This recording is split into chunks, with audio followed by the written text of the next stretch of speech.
오늘 말씀의 제목을 한번 따라 하실까요? 믿음의 영향력을 끼치는 성도가 되라. 믿음의 영향력을 끼치는 성도가 되라. 오늘 성경 본문에는 이런 이야기를 하고 있거든요.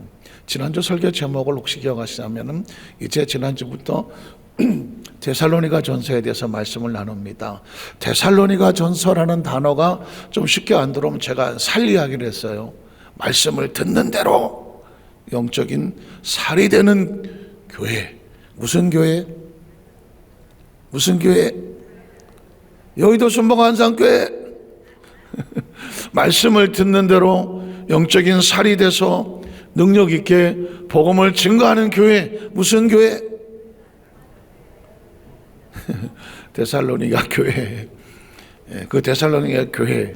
이 데살로니가 교회가 지난주에 그 성도와 교회에 대해서 말씀을 나눴는데 이 교회가 신기한 거예요.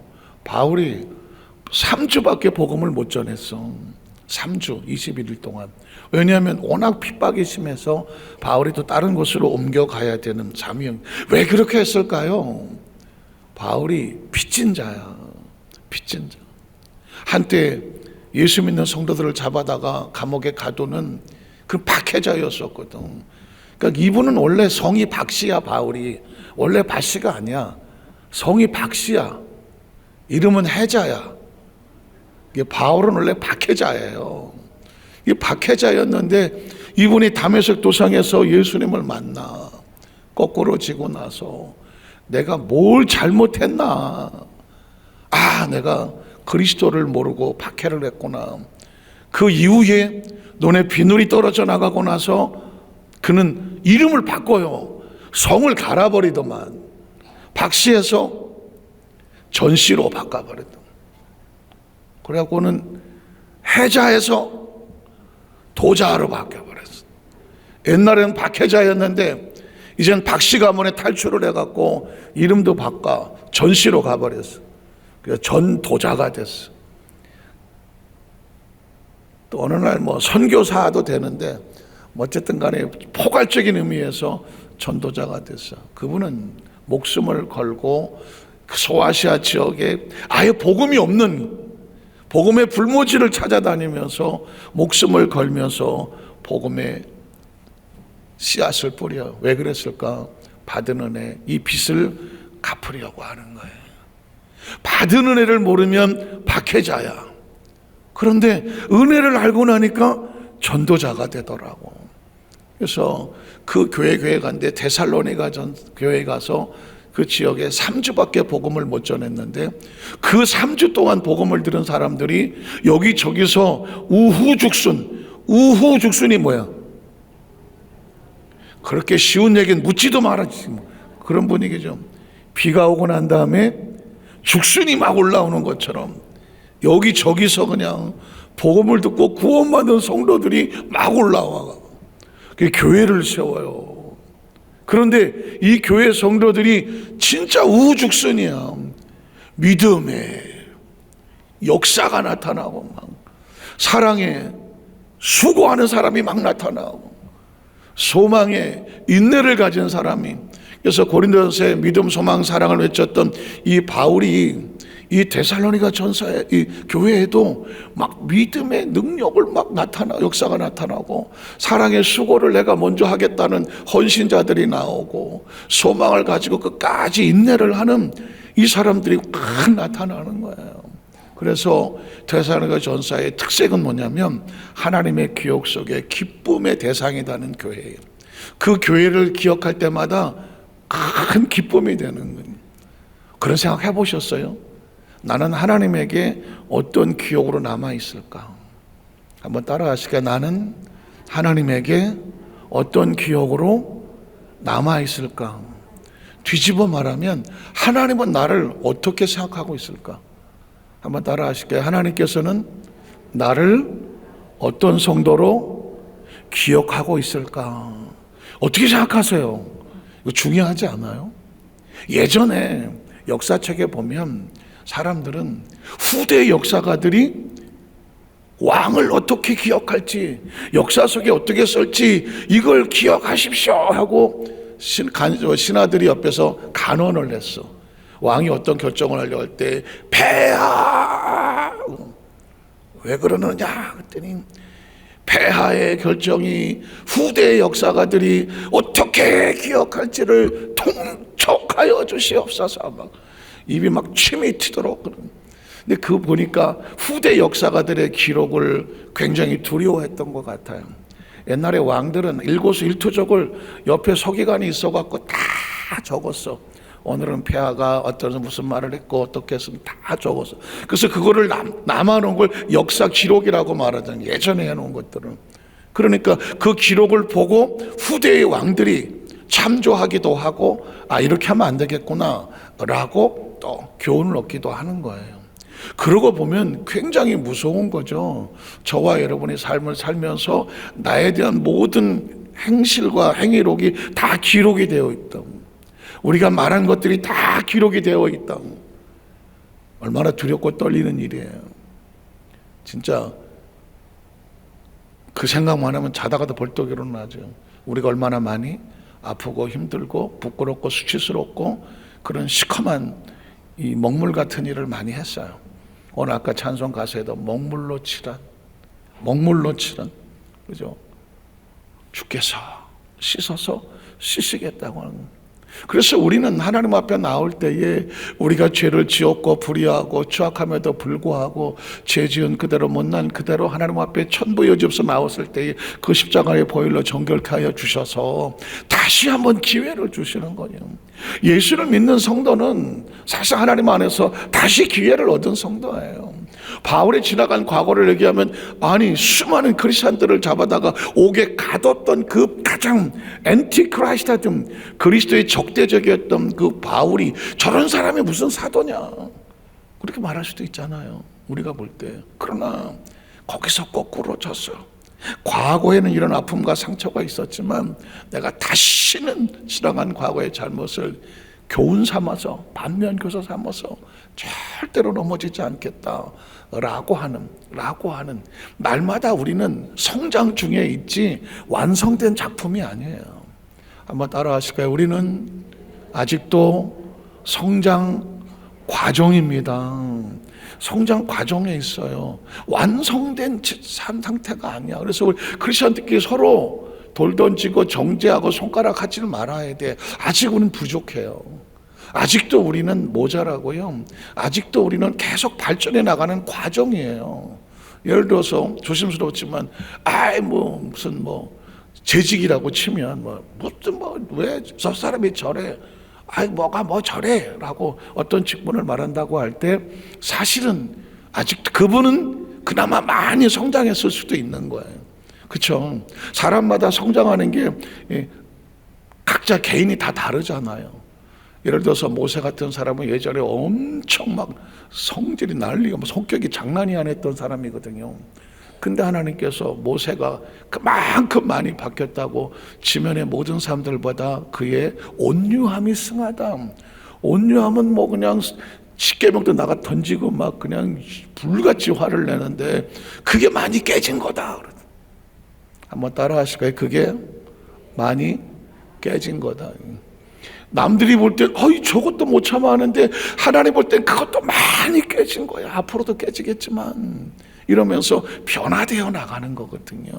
그래서 저와 여러분이 꼭 기억하실 것은 뭐냐면 우리는 아직 과정 중에 있기 때문에 완성된 단계가 완제품이 아니기 때문에 피차에 사람을 평가하고 피차에 돌 던지고 저 사람 왜 저래 할 수 있는 우리의 자격은 없어요.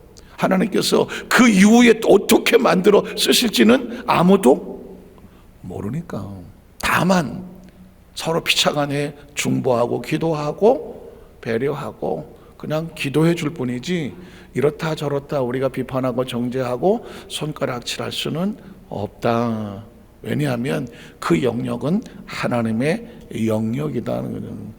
자, 그래서 이 데살로니가 교회 성도들이 이렇게 착각을 잘하고 있는데 오늘 성경은 뭐냐면 이 데살로니가 성도들이 교회와 성도들이 선한 영향력을 거꾸로 막 끼치기를 시작하는 거예요. 그래서 오늘 우리에게 말씀은 데살로니가 성도들의 그 신앙을 보면서 우리도 영향을 미치는 성도가 되어야 되겠구나라고 성경은 우리에게 말씀하는 거죠. 오늘 첫 번째로 복음의 능력으로 큰 확신을 갖춘 성도가 되라는 것이죠. 왜냐하면 이 근거는 데살로니가 교회 성도들이 복음의 능력으로 큰 확신을 갖췄기 때문이죠. 그래서 우리도 교회는 이 복음의 능력을 가지고 큰 확신을 갖추는 성도를 만드는 것이다. 5절을 보겠습니다. 5절을 보니까 이는 우리의 복음이 너희에게 말로만, 교훈으로만, 지식으로만, 정보로만 이런 게 아니야. 능력과 성령과 큰 확신으로 변화를 만든 거죠. 그래서 복음이라는 것은 예수를, 복음을 한마디로 말해서 예수라고 말하면 예수를 만나서 믿고 내가 크리스찬이 됐다면 뭐가 있어야 되냐면 능력이 있는데, 이 능력에는 다른 게 아니에요. 변화예요. 변화. 우리 한번 따라 하실까요? 나는 예수를 믿고 나서 얼만큼 변화가 되었나. 이거 스스로 평가를 해보셔야 돼. 나는 예수를 만나고 나서, 예수를 믿고 나서 얼마나 변화가 되었냐는 점. 능력은 뭐 팔뚝이 굵어졌냐, 뭐 이게 능력이 아니라 내 삶이 과거에는 이랬는데 현재 그리고 앞으로는 어떻게 변화가 되어 가느냐, 이게 능력이에요. 한번 따라 하시겠어요? 변화가 능력이다. 얼만큼 변화됐냐 사람이, 그 사람이 능력이 있는 거예요. 여전히 꼼짝하지 않고 있는 사람, 옛날하고 별 차이가 없는 건 안타깝지만 능력이 없는 거예요. 뭐 그 전에 한번 말씀드렸지만은 어떤 영국의 관광객이 아프리카에 이렇게 관광을 갔더니 뭐 아프리카 흑인 하나가 앉아서 성경책을 이렇게 보고 있는 거예요. 그 사람이 뭘 같이 하는 거예요. 지가 뭐야, 성경을 알겠어? 외모로만 보면 흑인들이 조금 색깔도 그렇고 모양도 그렇고 막 좀 그래 보이잖아요. 그러니까 이 사람이 선입견을 가지고, 아유 무슨 꼴에 성경책을 읽고 앉았다고, 당신이 예수를 믿으면 뭘 알겠어? 성경책 읽으면 뭘 알겠어? 싶어서 관광객이 비아냥거리는 거예요. 아니 보시오, 그 성경책 보니까 뭐 예수 믿는 것 같은데 그 성경책을 읽으면 뭐 내용이나 알겠소? 이렇게 물었어요. 사실 성경책을 읽었으면 그 내용이나 알겠소라고 물은 것은 성경은 읽는 게 아니라 읽었으면 변화가 있는 건데, 당신이 그 성경 좀 읽는다고 뭐 변화가 있겠소? 뭐 그런 얘기나 마찬가지예요. 그랬더니 그 흑인이 이렇게 말해요. 나는 식인종인데 예수를 믿고 성경을 읽고 나서 식성이 바뀌었어. 식성이 바뀌었다고. 무슨 얘기예요? 옛날에 뭘 잡아먹었는데 사람을 잡아먹어서, 식인종이니까 어쩔 수 없어. 태어날 때부터 그 부족은 식인종이야. 역부족을 잡아서 사람을 잡아먹는 그 속성이 그랬어. 식성도 그렇고. 예수를 믿고 나서 이 사람은 다른 거 잘 모르겠는데 사람을 잡아먹으면 안 된다라는 깨우침을 얻었어. 그 다음부터 그 사람이 그 오래된 식성 바꾸기가 쉬워요? 나 예수 믿고 식성 바뀌었다. 물론 바뀌었겠지. 옛날에 술 먹었던 거 끊었겠잖아. 고개 숙이는 사람은 물론 조크예요. 예전에 예수 믿으면 식성이 바뀌어야죠.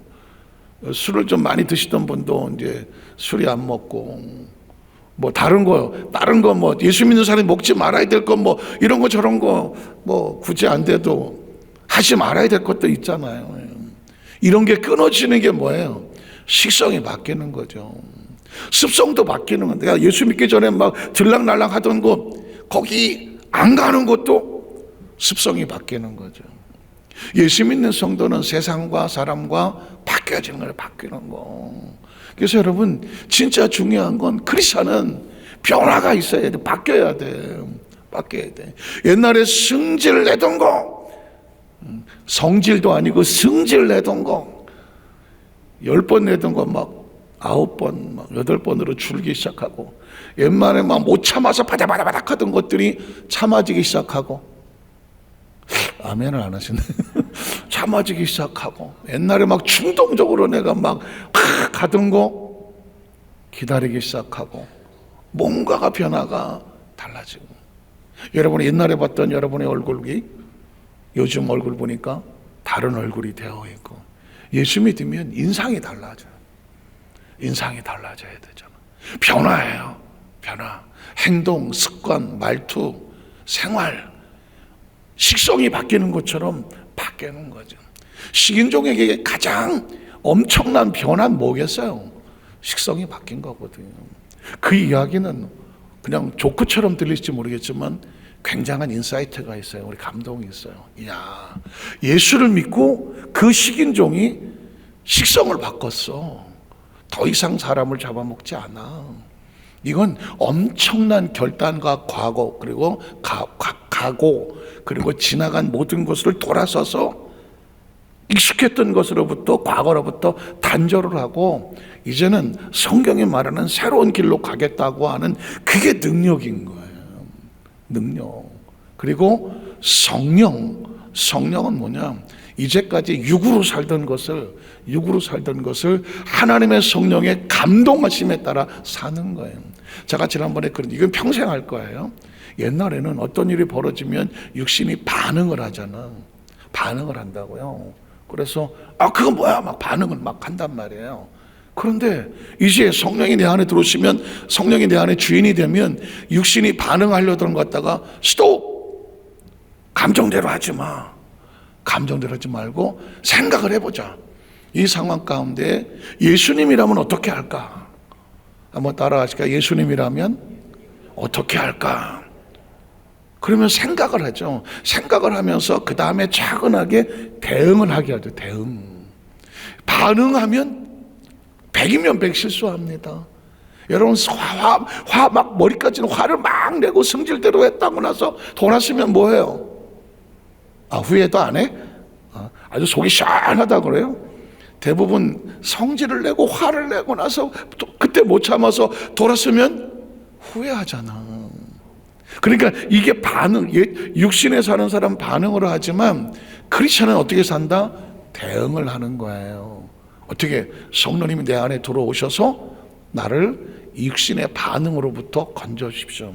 최근에 이제 이렇게 SNS에 돌아다니는 얘기 중에 하나가 예를 들면 이런 거예요. 분노가, 화가 치밀어올 때 그대로 분노와 화에게 나를 맡기면 내가 먼저 죽는다. 그래서 뱀의 이야기가 나와요. 뱀이 가는데 옆에 톱날이 있어. 톱날이 있는데 뱀이 가다가 톱날에 스쳤어. 따끔하잖아요. 그러니까 뱀이 화가 났어. 어쭈구리, 이게 나를 아프게 해? 순간 반응을 하니까 화가 나는 거예요. 어떤 게 이게 나를 아프게 했다고? 성질이 확 나는 거예요. 화가 나고 성질이 나니까 이 시기 가만 안 두겠어. 내가 보복하고 복수하고 싶은 생각이 나는 거죠. 내가 누군 줄 알고 시까짓게 이래? 그러면서 이 뱀이 톱날을 감았어. 똘똘 감았어. 너 오늘 죽었어. 그냥 똘똘 감았어. 그리고 오늘 아침 내가 누군지를 보여주겠어 하고 똘똘 감아서 쪼였어. 너 오늘 죽어봐. 그런데 똘똘 쪼일수록 더 아파. 뭔가가 막 더 아파. 그래서 아니 이게 덤비네. 그러면서 그냥 더 세게 막 감았어. 있는 힘을 다해서. 그랬더니 두두두둑 하더니 살점이 떨어져 나가고 근육이 떨어져 나갔더니 피가 철철 흘려갖고 결국은 누가 죽었어? 뱀이 죽었어. 뱀이 죽었다고. 분노와 화라는 것은 뱀이 톱날을 끌어안는 것과 같다는 거예요. 만에 하나 딱 누군가 나를 아프게 해서 상처를 내서 찔렀어. 그러면 반응은 누구든지 화가 나잖아요. 누가 나를 찔르면 화 안 나겠어? 아파. 이게 뭐야 이거? 막 화가 올라오고 막 속이 올라오잖아. 화가 올라오고 분이 올라오면 뭐 하고 싶어요? 복수하고 싶잖아요. 시기 좋게 뭘 싸우고 싶잖아요. 저걸 내가 가만 안 둬두겠어 하려고 뭔가 내가 여기서 반응이 나오잖아요. 근데 여러분, 이 뱀은 반응을 한 거예요. 상대가 톱날이라는 것을 생각을 안 하는 거예요. 만약에 지혜로웠다면 이건 뭐지? 하고 반응을 아픈 걸 내려놓고 상처를 내려놓고 이게 뭔가 대응을 해야 될 거예요. 이게 뭐지? 이거 톱날이네. 이 톱날은 내가 싸우면 누구 손해야? 누구 손해야? 설마 톱날이 손해야? 내가 손해잖아요. 그럼 어떻게 해야 돼? 대응을 해야지. 이 톱날이 나를 아프게 했긴 했지만 내가 톱날하고 싸워서 된다 안 된다? 싸울 일이 아니다. 그럼 어떻게? 조용히 풀고, 똘똘 말았던 걸 조용히 풀고 소리 없이 피해줘야지. 그러면 누가 살아요? 내가 사는 거예요. 분과 화나 분노와 화라는 것은 본능적으로 끌어안지. 화가 나는데 안 끌어안겠어? 나를 아프게 하고 상처를 냈는데 끌어안죠. 우리 웅크리죠. 막 인상도 쓰고 막 분도 나고 막 하겠죠. 그런데 이게 화거든. 이게 반응이거든. 사람은 다 반응해 이렇게요. 그런데 여기서 크리스천은 반응에 맡기는 게 아니라 스톱하고 하나님의 말씀에 근거해서 어떻게 네가 미워하고 분노하고 싸우고 다투고 하면 누가 먼저 죽느냐? 내가 먼저 죽는구나. 그러면 어떻게? 저 톱날로 싸우다 내가 죽는 게 좋겠어? 아니면은 내가 조용히 빠져나가서 나를 살리는 게 좋겠어? 살리는 게 좋아. 내가 목숨 걸고 저 톱날하고 싸울 이유가 있어 없어? 없죠. 내 아까운 목숨을 저 톱날을 위해서 덤비다가 장렬하게 끝낼 이유가 있어 없어? 없잖아요. 이 세상 가장 소중한 건 누구예요? 나예요. 자기 스스로를 사랑할 줄 모르면 이웃을 사랑할 줄 몰라요. 그래서 내 이웃을 누구처럼 사랑해라? 내 몸처럼 사랑해. 자신을 사랑할 줄 아는 사람이 이웃을 사랑하는 거예요. 그래서 그 이야기는 굉장히 중요한 인사이트가 있어요. 우린 매일매일 톱날하고 부딪혀요. 매일매일 톱날하고 부딪히는데 상대가 톱날인 줄을 몰라요. 저거 내가 어떻게 한 번 하면 그냥 끝날 것 같아요, 기분에. 근데 기억하십시오. 대부분은 톱날이에요. 그냥 슬쩍 비켜가는 게 나를 살리는 거예요. 그게 그 인사이트를 주는 게 뭐냐면 육신으로 살 때는 육신은 절대로 용서 안 해요. 육은 팔팔하게 움직이죠. 그런데 성령께서 우리 안에 들어오셔서 우리를 주관하시면 성령은 서로 사랑하고 이해하고 용서하고 때로는요 무시하고 가야 돼요. 한번 따라하세요. 때로는 무시해라. 뱀이 만약에 톱날을 무시하고 갔으면 살았어요, 죽었어요. 그래서 이런 글도 있어요. 약자는 보복한다. 그러니까 보통 약자들이 보복하고 복수하고 내가 가만 안 두겠다, 이게 약자가 하는 거예요. 그런데 보통 사람 수준이 되면 용서를 해요. 그래, 내가 용서하지 뭐까지 거. 그런데 강자는 어떡하는데? 강자는 한번 따라해. 강자는 무시한다. 강자는 무시합니다. 잘 지나가 버립니다. 이유가 뭔지 아시겠어요? 자, 분노를 하니까 내가 복수를 하려고 들잖아요. 이 복수는 가장 약한 자가 하는 거예요. 강한 약한 자가 복수를 하려고 하면 내 속에서 이 마이너스 부정적인 에너지를 끄집어내야 되잖아요. 엄청난. 인간이 가지고 있는 배터리는 한정적이에요. 생명은 다른 말로 배터리예요. 배터리 다 쓰고 나면 더 이상 작동 안 하잖아요. 인간이 쓰고 있는 배터리는 100년 안쪽에 생명 에너지예요. 근데 그 에너지를 플러스 에너지로 쓰느냐 마이너스 에너지로 쓰느냐 하는데, 만약에 보복하고 복수하고 막 이런 쪽으로 화를 내는데 엄청난 에너지가 빠져나가요. 그 에너지를 쏟아서 상대를 보복하려고 해. 보복하는 그것 때문에 자기 에너지가 배터리가 빠져나가는 걸 몰라. 이걸 약자라고 말해요. 그러면 보통 사람은 뭐 하냐면 용서를 해. 용서하는 거 쉬워요, 안 쉬워요? 쉽다? 안 쉽다? 용서 안 쉬워요. 용서하려면 엄청난 에너지가 필요해요. 그래서 보통 사람은 자기 에너지를 써갖고 용서를 해요. 그나마 보복보단 좀 나아. 그런데 강자는 툭 치고 지나가. 자기 에너지를 속을 끓이지를 않아. 이런 거에다가 내가 뭐 용서하기 많이 하면서 내 에너지를 쏟으려고 하지를 않아. 왜냐하면 잘 들어보세요. 저와 여러분의 생명 에너지는 한정돼 있어요. 한정돼. 왜 천재들이 요절하는지 아세요? 막 세계적인 천재들이 막 20대 30대 요절하잖아요. 그래서 아예 천재는 요절한다. 이게 아주 나와 있는 속설이에요. 왜 그랬을까요? 100년 동안 쓸 에너지를 30년 만에 다 써버리는 거예요. 아무리 겉모습이 화려한 무슨 그 배터리들 건전지 거기다 금칠을 하면 뭐 하겠어? 그 안에 가지고 있는 배터리는요, 만약에 막 뭐 100시간 쓴다 하면 이렇게 저렇게 포장을 해놔도 100시간 쓰면 안 움직여요. 배터리는 그래요. 사람도 마찬가지예요. 제 아무리 어쩌고 저쩌고 다 떠들어도 100년 안쪽에 다 에너지 떨어지면 끝이에요. 혹시 아세요? 미국의 대통령들, 예를 들면 처음에 대통령 들어갔을 때는 번쩍번쩍거리고 들어갔는데 대통령 마치고 나오면 할아버지가 돼서 나오리죠. 혹시 아세요? 오바마도 젊은 나이에 흑인이 번쩍번쩍 들어갔어. 나올 때 보니까 웬 할아버지가 나오더만 이러고. 왜 그랬겠어요? 미국의 대통령을 하려면 엄청난 에너지를 쏟아야 돼요. 그게 뭐 5년이라고 치면 5년, 보통 사람 5년 사는 거하고 미국 대통령을 5년 사는 거하고 2배 이상 시간이 가요. 남들 5년 늙을 거 거기서 10년이 늙어서 나와. 그러니까 똑같은 나이인데도 불구하고 왜 이렇게 늙었어? 늙은 게 아니에요. 남들보다 에너지를 더 많이 쏟은 거예요. 그걸 아셔야 돼요.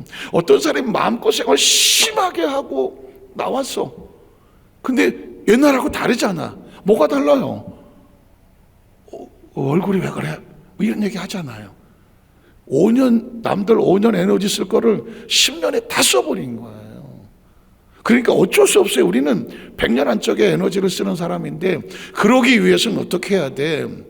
우리 마음속에 이 에너지를 항상 잘 충만하게 관리하려고 하면, 그래서 나온 게 뭐냐면 항상 기뻐하라요. 기쁨은 에너지를 쏟는 게 아니라 에너지가 계속 출렁거리게 해요. 항상 기뻐하라. 쉬지 말고 기도하라. 기도는 계속 우리로 하여금 리프레시 하는 거예요. 하나님으로부터 하나님의 뜻을 발견하면서 자꾸 내 뜻을 내려놓고 하나님의 뜻을 얻게 하니까 이 육체 에너지가 쓸데없이 소비되진 않아요. 그렇다고 기도한다고 평생 영생한다는 뜻은 아니에요. 우리에게 주어진 100년의 에너지가 차분차분하게 갈 수 있도록 정상적으로 쏟아질 수 있도록 하는 게 기쁨과 기도예요. 그리고 제일 중요한 생명 에너지는 어디서 나오냐면 감사에서 나와요. 이건 뭐 철학이 됐던 인문학이 됐던 어떤 종교가 됐던 뭐 도덕이 됐던 윤리가 됐던 심리학이 됐던 상담학이 됐던 어떤 분야 속에서도 가장 최고로 치는 게 뭐냐면 감사예요. 이게 희한하게 하나 우리의 머리부터 발끝까지 하나님께서 이렇게 만들어 놓은 기계 시스템이 뭐냐면 감사하면 우리의 생명의 에너지가 충만하게 되어 있어. 그래서 혹시 그 전에 1958년도 전쯤에 세계 스트레스학을 전공했던 노벨 의학상을 받으신 분의 이제 논문에 보면 사람을 급속도로 늙게 만들거나 급속도로 면역이 떨어지게 만들거나 급속도로 사람을 약하게 만드는 게 스트레스라는 거예요. 스트레스 아시죠? 스트레스 어떤 양거에 눌려갖고 그냥 이 마음이나 막 삶에 막 고통스러워하는 스트레스가 뭐냐면 이게 누르는 거예요. 누르는 거. 스트레스 뜻이 뭐냐면 누르는 거거든. 근데 이게 사람이 눌리면 이게 정상적으로 가야 되는데 뭐 어떤 막 미움도 스트레스야. 또 뭐 걱정도 스트레스. 얼굴 찡그리가 다 스트레스예요. 그것도 뭐 때문에 얼굴 찡그리지 또? 외로워. 또 뭐 서러워. 또 뭐가 있어 뭐 열받아? 열도 이 꽁꽁 온몸을 이게 조이잖아요. 또 뭐가 있어요? 잠이 안 와? 하여튼 간에 이런 모든 것들, 이 부정적인 에너지, 기쁨이 아닌 것, 감사가 아닌 것, 미움, 원망, 불평, 이거 전부 마이너스 에너지예요. 생명을 갉아먹는 마이너스 에너지예요. 우울, 근심, 걱정, 또 뭐가 있어요? 중독, 이런 거 어디 가서 이런 것들은 다 마이너스 에너지. 결국은 뭐냐면 인생을 조심스럽게 배터리론으로, 제가 만든 말인데, 배터리론으로 만든다면 결국 배터리예요. 100년짜리 배터리예요. 이걸 어떻게 잘 관리하면서 의미 있고 보람 있게 이 생명의 가치답게 살아가느냐, 아니면 이거 한 방에 끝내고 장렬하게 전사하느냐, 달린 거예요. 그런데 성경에서 말하는 그 생육하고 충만하고 번성하라고 그랬잖아. 생명의 에너지를 가지고 생명의 가치 있게 살으라는 건데, 그 가치 있게 살려면 기뻐하고 기도하고 감사하는 거예요. 그래서 그 엄청난 스트레스에 대해서 인간이 스트레스만 피하면 산다. 그래서 물었어요. 그 교수님이 학술 발표하고 나왔을 때 물었어요. 아니 그러면 이 스트레스에서 벗어날 수 있는 방법을 가르쳐 주십시오. 교수님 가르쳐 주십시오. 그랬더니 그분이 씩 웃으면서 딱 한마디 했다는 거 아니에요. 감사하십시오. 한번 따라하세요. 감사하십시오. 감사를 가슴에 품고 살면 이 시간 이후에 제가 여러분의 평균 수명을 15년을 늘려드릴게. 여러분 평균 수명 15년 늘어난다니까 가슴에 뭐 하면? 감사해요. 철저하게. 제가 얼마 전에도 그랬습니다. 이 안에 감사로 딱 무장을 하고 있어야 돼요. 오늘도 나는 그냥 감사합니다. 감사를 입에 달고 감사를 이 안에 꽉 채워놓고 있어. 그러면 이 감사합니다, 감사합니다, 감사합니다, 감사하고 가는데, 이 감사를 누가 건드리려고 또 툭 시비를 걸고 오거나 어떤 일이 생길 수가 있어. 그럼 덜커덕 어떡하지? 할 때 여러분, 어떡하지는 반응이야. 그런데 대응할 수가 있어. 반응이 생길 때 반응을 스톱시키고 어떻게 대응하느냐. 하나님 감사합니다. 하나님 감사합니다. 이것조차도 합력하여 선을 이루어 주실 줄로 믿습니다. 하나님 감사합니다. 이런 사람은 스트레스 못 받아. 누가 스트레스 줄 수가 없어. 이런 사람의 얼굴 인상을 찡그리게 할 수가 없어. 혹시 하나님 감사합니다 이런 사람 있어? 없어요. 감사하면 모든 얼굴이 피게 돼 있고, 감사합니다, 하나님 감사합니다. 감사하면 모든 근육이 이완이 다 돼. 여기서 완전히 성도들 오래 사셔야 되잖아. 편안하게 사셔야 되잖아요. 여러분을 만나는 사람이 왔을 때 와서 긴장하지 않고, 아유 권사님 목사님 만나면 너무 좋아요. 왜? 얼굴이 너무 편안해요. 편안한 사람 옆에 오고 싶어 하지. 왜? 왜? 이런 사람 앞에 가고 싶어 하세요? 아니잖아요. 편안한 사람. 그 편안한 파장이 어디서 오느냐? 마음에 감사가 쭉 나면 얼굴에서도 눈빛에도 감사가 나오고, 어떤 있을 때마다 아이고 감사해라, 아이고 감사해라. 그 말이 긍정적인 수밖에 없어요. 목사님 어떻게, 아이고 감사해라, 걱정하지 마세요, 우리 같이 기도하면 하나님을 고쳐주실 거예요. 아 그러네요. 나한테 힘들게 왔던 사람이 나를 만나면서 감사하자고 할 거 아니에요. 이거 반드시 기억하셔야 돼요. 오래 사실 분들은 더 오래 사실 수 있고, 100년밖에 못 사실 분도 더 버틸 수 있어요. 뭐 하면? 감사하면 화장도 잘 받아. 감사하면요 소화도 잘 되고. 감사하셔야 돼요. 감사하셔야 돼요. 머리도 덜 빠질지 몰라요. 감사하면. 왜냐하면 성경 속에 가장 중요한 게 창세부터 계시록까지 감사로 제사를 드린 자가 하나님을 영화롭게 한대. 그 행위를 옳게 하는 거래. 옳게 하네. 그러면 또 감사할 걸 또 주신대. 오늘 말씀 붙잡고 기도할 때 여러분 꼭 기억하시기를, 오늘은 기도할 때 여러분 마음껏 기도하시라고 제가 여러분 손 안 댈 거예요. 안수 안 할 거예요. 왜냐하면 깊이 한번 들어가 보세요. 여러분 속에 감사하지 못하고 마음속에 있던 감정의 찌꺼기, 무슨 생각의 찌꺼기, 여러 가지 아직도 여기서 웅크리고 있는 이런 것들 다 긁어내고 하나님 깊이 들어가서 하나님 나 감사해. 감사만 가슴에 꽉 채워보세요. 그러면 그 감사의 기도가 여러분의 세포를 살리고 몸을 살리고 마음을 살리고 영혼에 큰 기쁨을 주셔서 이 성전을 나갈 때에 상상할 수 없는 은혜를 얻게 하실 줄로 믿습니다. 그게 성령님께서 우리에게 주신 은혜고 데살로니가 성도들이 했었던 거예요. 그 은혜가 함께 하시기를, 이미 받은 것을 믿게 되시기를 주님의 이름으로 축복합니다. 기도하겠습니다. 하나님 아버지 감사합니다.